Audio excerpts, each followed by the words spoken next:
فصل.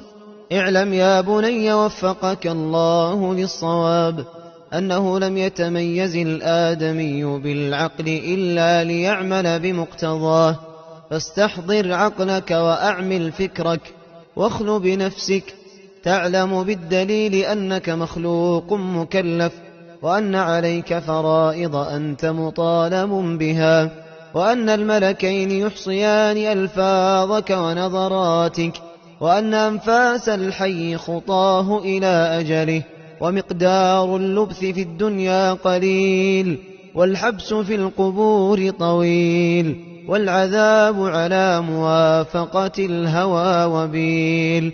فأين لذة أمس رحلت وأبقت ندما، وأين شهوة النفس كم نكست رأسا وأزلت قدما، وما سعد من سعد إلا بخلاف هواه، ولا شقي من شقي إلا بإيثار دنياه.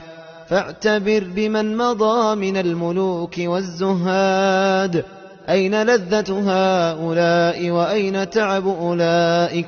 بقي الثواب الجزيل والذكر الجميل للصالحين، والقالة القبيحة والعقاب الوبيل للعاصين.